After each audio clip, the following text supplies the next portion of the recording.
नमस्कार। डॉक्टर हिमानी भाटिया, राजकीय स्नातकोत्तर महाविद्यालय बारा, हिंदी विभाग। आज मैं आपको बीए तृतीय वर्ष में द्वितीय प्रश्न पत्र में ध्रुव स्वामिनी नाटक के हास्य योजना और उसके देशकाल और वातावरण की दृष्टि से अवगत कराने जा रही हूँ। ध्रुव स्वामिनी नाटक की हास्य योजना। प्राचीन परंपरावादी के अनुसार भारतीय नाटकों में विदूषक पात्र के द्वारा हास्य व्यंग्य की योजना की जाती थी। ध्रुव स्वामिनी नाटक में कोई विदूषक पात्र नहीं है। हाँ, इस नाटक में प्रसाद जी ने हिजड़े, बोने और कुबड़े पात्रों द्वारा हास्य की सृष्टि की रचना की है। ध्रुव स्वामिनी एक समस्या प्रधान गंभीर नाटक है जिसमें हास्य व्यंग्य की व मनोहर छटा नहीं है जो प्रेक्षकों को रसमग्न करती रहे। प्रसाद जी हिजड़े, बोने और कुबड़े की शारीरिक आकृति, वेशभूषा, उनके द्वारा काल्पनिक युद्ध इत्यादि के वर्णन में हास्य की योजना की है, जिन्हें इस प्रकार देखा जा सकता है। उदाहरण के तौर पर उन्होंने कहा है, नहीं आज युद्ध होगा, तुम स्त्री नहीं हो, तुम्हारी उंगलियां तो मेरी तलवार से भी अधिक चल रही हैं, तुम्हारे वस्त्रों से मैं धोखा न खा पाऊंगा, तुम पुरुष हो और तुम अगर पुरुष हो तो मेरे साथ युद्ध करो। दूसरा उदाहरण उन्होंने दिया है, अरे मैं स्त्री हूँ बहनों, कोई मुझसे ब्याह भले ही कर सकता है, लड़ाई मैं क्या जानूँ। इस प्रकार से बोना भी बोलता है कि मैं भी 3 लात में इसका कुबर सीधा कर सकता हूँ। कुबड़ा लगा दे भाई बोने, फिर यह अचल हिन पुट बनता तो छूट जाए। इस प्रकार की इन्होंने हास्य व्यंग रचना जो इसमें करी है, ये बहुत ही सटीक प्रतीक होती है कि इस प्रकार ध्रुव स्वामिनी नाटक में बस यही 3-4 प्रसंग ऐसे हैं जिनके द्वारा हास्य का उद्रेक होता है। चूँकि ध्रुव स्वामिनी नाटक नारी समस्या प्रधान गंभीर नाटक है, इसलिए इस नाटक में हास्य की मनोहर छटा नहीं है। ध्रुव स्वामिनी नाटक के आरंभ में भी दर्शक के हृदय में उस समय हास्य उत्पन्न होता है जब खड्गधारियों गूंगी होने का बहाना करती हैं और ध्रुव स्वामिनी को दांत दिखाकर आगे बढ़ने का संकेत देती हैं। जब उसकी कलई खुलती है तब दर्शक हंसे बिना नहीं रहता।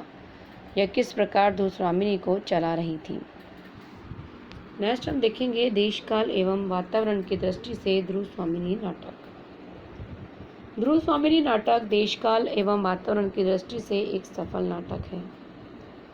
ध्रुव स्वामिनी नाटक का देश अर्थात स्थान भारत का देश गुप्त साम्राज्य है। काल की दृष्टि से ध्रुव स्वामिनी नाटक 1933 ईस्वी में रचित है, जिसमें प्रसाद जी ने गुप्तकालीन राजनीतिक वातावरण एवं सामाजिक दशा का सुंदर एवं यथार्थवादी रेखांकन किया है, जिन्हें इस प्रकार देखा जा सकता है। राजनीतिक दशा। ध्रुव स्वामिनी नाटक में प्रसाद जी ने राजनीतिक दशा के सिद्धांत का उल्लेख किया है कि राज्य का उत्तराधिकारी बड़ा पुत्र ही होता है, किंतु वह अयोग्य होता है तो उसके स्थान पर राजा छोटे पुत्र अथवा अन्य किसी को अपना उत्तराधिकारी नियुक्त कर सकता है। रामगुप्त के अयोग्य, विलासी, मद्यप, कायर होने पर भी उसकी जगह चंद्रगुप्त को उत्तराधिकार सौंपा गया था। राज्य व्यवस्था में मंत्री महत्वपूर्ण योगदान होता था, जिसकी पुष्टि ध्रुव स्वामिनी नाटक में अमात्य शिखर स्वामी करता है। इसी के सहयोग से रामगुप्त साम्राज्य के सिंहासन पर सत्तारूढ़ होता नजर आया है हमें। ध्रुव स्वामिनी नाटक में यह उल्लेख मिलता है कि उस समय के राजनीतिक जीवन में राज परिषद को महत्वपूर्ण अधिकार प्राप्त था। उसे इतना अधिकार प्राप्त था कि वह अयोग्य शासक जैसे को शासनाधिकार से गिरा सकता था। ध्रुव स्वामिनी नाटक में प्रसाद जी ने प्रतिहार, खड्गधारिणी एवं अमात्य जैसे प्राचीन शब्दों का प्रयोग किया है, जिससे तत्कालीन राजनीतिक वातावरण की सुंदर झांकी मिलती है।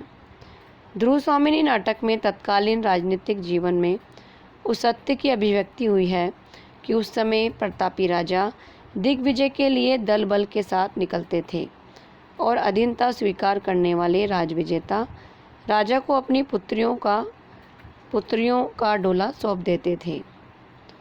ध्रुवस्वामिनी का डोला भी इसी प्रकार सौंपा गया था। ध्रुवस्वामिनी नाटक में तत्कालीन राजनीतिक जीवन की वेशभूषा की भी झलक दिखाई देती है। उस समय में राजा कोट पैंट कमीज अथवा पजामा आदि वस्त्रों का उपयोग नहीं करते थे। ध्रुवस्वामिनी नाटक में रामगुप्त को उत्तरीय वस्त्र पहने हुए दिखाया गया है। ध्रुवस्वामिनी नाटक में गुप्तकालीन वेशभूषा के साथ साथ गुप्तकालीन सज्जा सामग्री का उल्लेख भी नाटक के आरंभ में इस प्रकार दिखाई देता है। शिविर का पिछला भाग, जिसके पीछे पर्वतमाला या प्राचीर, शिविर का एक कोना दिखाई दे रहा है जिससे सटा हुआ चंद्रतप टंगा है। मोटी मोटी रेशमी डोरियों से सुनहले काम के पर्दे खंभों से बंधे हैं। इस प्रकार ध्रुवस्वामिनी नाटक में तत्कालीन राजनीतिक जीवन की अभिव्यक्ति हुई है। सामाजिक दशा। ध्रुवस्वामिनी नाटक में सामाजिक जीवन के अंतर्गत नारी की दीनहीन दशा का प्रमुख रूप से चित्रण हुआ है। गुप्तकालीन नारी की दशा अत्यंत दयनीय एवं शोचनीय थी। गुप्तकालीन नारी उपेक्षित नारी थी जिसका अपना कोई स्वतंत्र अस्तित्व नहीं था। उसका डोला किसी भी राजा को सौंप दिया जाता था। इस प्रकार गुप्तकाल की नारी अनमेल विवाह की शिकार होती चली गई। गुप्तकाल में नारी भोग्या बिस्तर की वस्तु मात्र थी। रामगुप्त जैसा शासक ध्रुवस्वामिनी जैसी पत्नी के रहते हुए भी विलास में लीन रहता था। उसे अपनी पत्नी के लिए कोई अवकाश नहीं होता था। इस तथ्य की अभिव्यक्ति ध्रुवस्वामिनी के निम्नांकित कथन से स्पष्ट है। कहते हैं कि मुझ पर राजा का कितना अनुग्रह है, यह भी मैं आज तक न जान सकी। मैंने तो कभी उनका मधुर संभाषण सुना ही नहीं। विलासिनियों के साथ मदिरा उन्मत्त उन्हें अपने आनंद के अवकाश कहाँ। ध्रुवस्वामिनी नाटक में स्त्री को वस्तु के रूप में चित्रित किया गया है। शकराज जब ध्रुवस्वामिनी की मांग रामगुप्त से करता है तो वह इसे सहर्ष स्वीकार कर लेता है और ध्रुवस्वामिनी से स्पष्ट कहता है कि तुम उपहार में दी जाने वाली वस्तु हो। आज मैं तुम्हें किसी दूसरे को देना चाहता हूँ, इसमें तुम्हें आपत्ति क्यों है।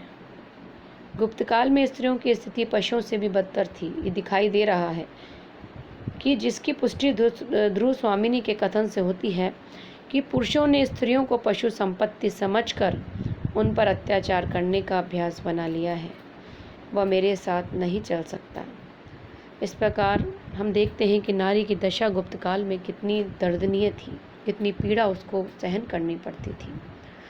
इस प्रकार ध्रुवस्वामिनी नाटक में सामाजिक जीवन के अंतर्गत भारतीय नारी की दयनीय दशा को मुखर किया गया है।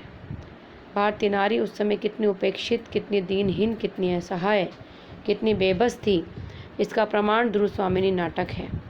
उस समय की नारी को कोई अधिकार सम्मान प्राप्त नहीं था। उसका अपना कोई गौरव, कोई अस्तित्व, कोई स्वतंत्र व्यक्तित्व एवं उसकी कोई अपनी अस्मिता नहीं थी। वह मात्र भोग की वस्तु थी। धन्यवाद।